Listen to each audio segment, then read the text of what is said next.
আমার উপরে রাগ করে আজকে তোমাদের ভাইয়া এতগুলো বাজার করে নিয়ে আসছে। আমার সুখে থাকা বসে থাকা তার পছন্দ না, সেই জন্য এতগুলো কাজ সে আমাকে ধরিয়ে দিছে। সারাদিন আজকে মাছ কাটতে কাটতে আমার চলে যাবে। শুধু যে মাছ তাও না, 4 ব্যাগ ভর্তি বাজার করে নিয়ে আসছে। মাছ মাংস থেকে শুরু করে সবজি সবকিছু এখানে আছে। বুদ্ধিমান ছেলেরা আসলে বউয়ের সাথে রাগ করে না, এইরকম বাজার করে নিয়ে আসে যাতে বউয়ের কাজ বেড়ে যায়। তাও আবার চিন্তা করা যায়, এত এত মাছ আনছে, বেশিরভাগই ছোট মাছ। ছোট্ট ছোট্ট মাছ সব কিভাবে কাটবো, কিভাবে বাঁচবো সেইটাই তো বুঝতেছি না। এত এত ছোট মাছ বের করার পর অবশেষে একটা বড় মাছের পোটলা পেলাম। ছোট মাছ আসলে খাওয়ার থেকে বেশি কষ্ট এটা কাটা বাছা করতে, এইটাই হচ্ছে মেন সমস্যা। কি করব বলো, এত এত জিনিস আনছে যখন, জিনিসগুলোকে তো আর নষ্ট করা যায় না। এখন সারা বেলা ভরে এগুলোকে ঠিকঠাক করতে হবে। আমি সংসারের কাজ রান্না বান্না মোটামুটি যদিও পারি, তবে মাছ বিষয়ে আমি একদমই কাঁচা। মাছের নাম সব আমি জানি না, বলতে পারো আমি খুব একটা মাছ চিনি না, আবার মাছ কাটা বাছাতেও খুব একটা এক্সপার্ট না। আর এদিকে আমার স্বামী আজকে সব ছোট মাছই নিয়ে আসছে। ইলিশ মাছ নিয়ে আসছে, তাও আবার ইলিশের বাচ্চা। ইলিশটাও সে বড় নিয়ে আসেনি। তার চোখে মনে হয় আজকে বাজারে ছোট মাছ ছাড়া আর কিছু পড়েনি। যাই হোক, মনের মধ্যে অনেক টেনশন ডিপ্রেশন নিয়ে আমি মাছগুলো একে একে বের করতেছি। এদিকে তো আমার টেনশন ডিপ্রেশনের কথা শুনে মাছও পলিথিন থেকে বের হতে চাচ্ছে না।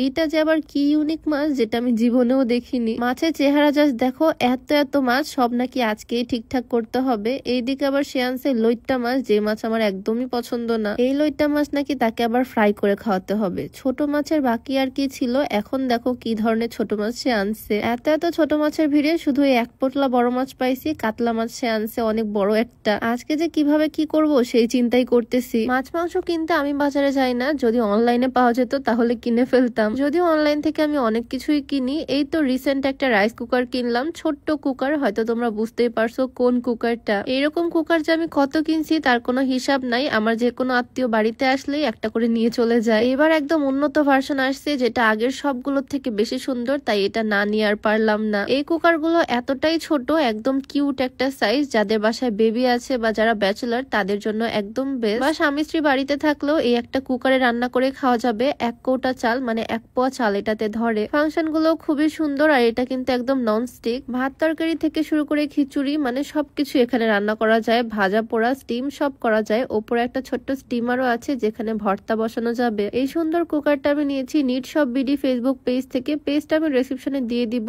ব্যাচেলার বা বাচ্চাদের জন্য এটা একদম বেস্ট। যাই হোক, কুকার তো তোমাদেরকে দেখালাম, এবার বাকি বাজারটা দেখাই। মাছ কিনে এসে শান্ত হয়নি, সে এদিকে আনছে বিশাল বড় একটা হাঁস, একটা মুরগি। এই দিকের ব্যাগের মধ্যে আছে এতগুলো শাক সবজি, কোনো কিছুই মনে হয় আজকের বাজারে বাদ দেয়নি সে। কি আর বলবো বলো, ছেলেরা সবাই শিখে রাখো, বউয়ের সাথে বাড়িতে ঝগড়া হলেই বাজার থেকে এতগুলো ব্যাগ ভর্তি বাজার করে নিয়ে চলে আসবা, তাহলে একদম বউকে শাস্তি দেওয়া হয়ে যাবে। বিশেষ করে ছোট ছোট মাছ আনলে তো আর কোনো কথাই নাই। আজকে তো একদম আমার সারাদিনের কাজ জুটে গেল। এত এত সবজি আছে, সাথে মাছ মাংস কোনো কিছুই আর বাদ নাই। শুধু গরুর মাংসটা সে আনেনি। এই যে আজকে বাজারের অবস্থা, আমরা বাড়িতে মানুষ 5 জন, কিন্তু মনে হচ্ছে এখানে একদম বড় একটা ফ্যামিলির জন্য বাজার করা হয়েছে। যাই হোক, বাজার তো তোমাদেরকে দেখালাম, এখন আমার পরা সুন্দর এই কটন ড্রেসটা দেখিয়ে দিই। এটা কিন্তু নিচের দিকটা সুন্দর করে মোটা এমব্রয়ডারি কাজ করা, ওড়নাটাও খুবই সুন্দর, আর এত সফট আর আরামদায়ক এই থ্রি পিসটা বলার বাইরে। এই ধরনের থ্রি পিস গুলোই আমি এখন বেশি পরি, খুব ভাল লাগে, একদম কমফোর্টেবল। এই সুন্দর ড্রেসটা আমি নিয়েছি Basantika dress gallery Facebook page থেকে, খুব সুন্দর করে বানিয়ে নিয়েছি। ড্রেসটা আমার খুবই ভালো লাগছে, আর একটা আমি নিইনি, দুইটা একসাথে অর্ডার করছি। একটা গোলাপি আর একটা সুন্দর অলিভ কালার। এইটার ওড়নাটাও খুব সুন্দর, আর কাপড় হাতে পেলেই তোমরা বুঝতে পারবা কতটা সফট। এরকম সুন্দর সুন্দর ড্রেস তোমরা বাসন্তিকা ড্রেস গ্যালারি পেজ থেকে পেয়ে যাবা। তাদের পেজটা আমার ডেসক্রিপশনে মেনশন করে দেওয়া থাকবে, চাইলে ভিজিট করে আসতে পারো। যাই হোক, এদিকে বেলকনিতে বসে পড়লাম মাছ কাটতে। সবকিছু এখন রেডি করতে হবে পুরো এক বেলা ধরে। তোমাদের কার কার সাথে এরকম হয় কমেন্টে জানিও আমাকে। আর কি, আজকের ভিডিওটা এখানেই শেষ করছি। সবাই ভালো থাকো, সুস্থ থাকো, দেখা হয়ে যাবে নতুন কোনো ভিডিওতে। সবাইকে আল্লাহ হাফেজ, আসসালামু আলাইকুম।